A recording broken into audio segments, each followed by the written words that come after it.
Well, we meet again. All right, so I wanted to remake this video. The last time I made this video, there was a lot of ranting. There was a lot of confusion at sort of what I was trying to state. I didn't get across what I was trying to say very clearly, so I wanted to redo it, make this a lot quicker, make it way more concise, so you know what's going on with the latest firmware 1.1, because I've seen multiple people already posting about issues with this overheat control mode. So first off, I do want to state, in the Canon EOS R5 Facebook group, there are a few people already posting about firmware 1.1 and how they're able to go through an entire wedding, how they're getting 4K 60, 4K 120, 4K 24, how this firmware has basically really given the camera way more life and way more confidence, especially on these professional jobs. So it's definitely worth an upgrade. It's definitely giving a lot more life to these cameras. You know, a reminder is that it's a good idea to just turn the camera off whenever it's not in use.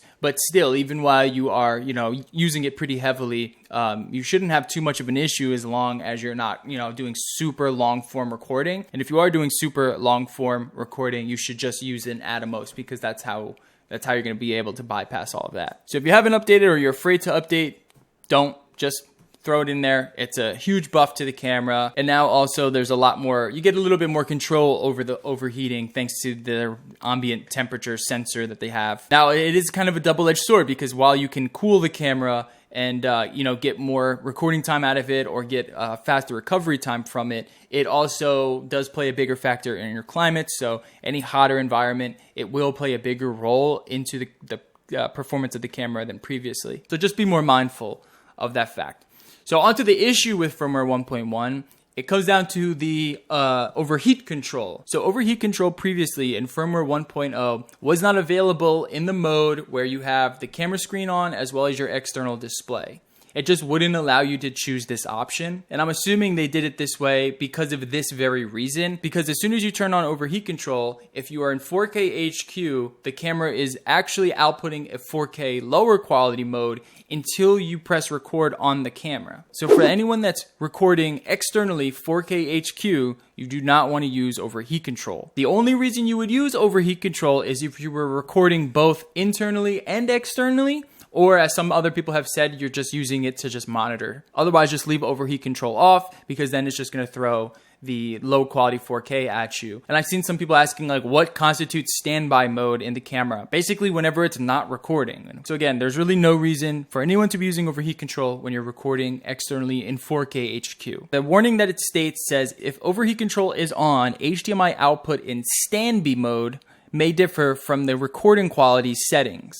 When the camera starts recording, HDMI output corresponds to the settings. So it has nothing to do with the camera display, which is what was previously thought about overheat control. It has nothing to do with that. It's just line skipping the sensor until the camera starts recording. So if you don't have cards in the camera, then it's just always in standby mode, or if the screen is off, the EVF is off, it's always in standby mode. So it's just always in standby mode, again, unless it's actually recording to a card to the camera. So I also want to state, the first run of tests that I did, the one where I got the 4 hours recording externally in 4K HQ, that was all with overheat control off, and it was absolutely outputting 4K HQ. My previous tests, the ones that I just did for firmware 1.1, those were with overheat control turned on. Now, yesterday I had to retest all of those tests with overheat control turned off, and fortunately I got the same numbers. So with overheat control off, I still was able to run through an entire battery, which is over 2.5 hours. That was both with the cards in the cameras and without the cards in the camera, and the display on auto off. But every 5 minutes I would go and tap on the display, or I would light the display up to kind of simulate real world use. And in 4K HQ, over 2.5 hours, no overheat warning.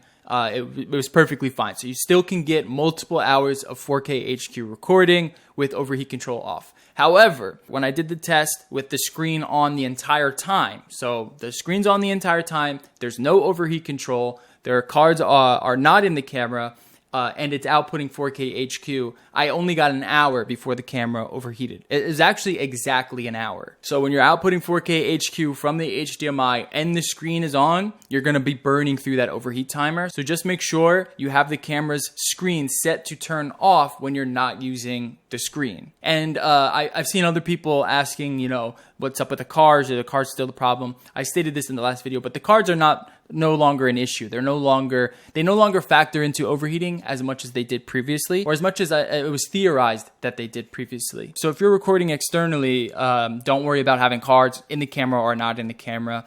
If you do want the absolute best recording times for, over 3 hours, over 4 hours, then pop in a dummy battery, pop out the cards, and basically have the screen shut off whenever it's not in use, and really limit your screen use. And that's going to give you those, 3 to 4 hour times, maybe even 5 hour times. All right, so hopefully it's a lot more concise and clear now, and hopefully I was able to get my point across. Do not use overheat control when you are recording 4K HQ externally. That's basically the gist of it. It doesn't affect your times too much to have it off. It does affect it when the screen is on the entire time, but more often than not, you shouldn't have a problem with that. You should still be able to get multiple hours of recording. Also, Gordon Lang just released his tweets about this. He states here, if you want 4K HQ quality over HDMI without recording internally at the same time, you need to disable overheat control, and he was able to get a 100-minute clip on one battery. And that's, of course, without running into any overheating issues and whatnot. He then states if you have overheat control on, if you can trick the camera by internally recording and then quickly turning it off,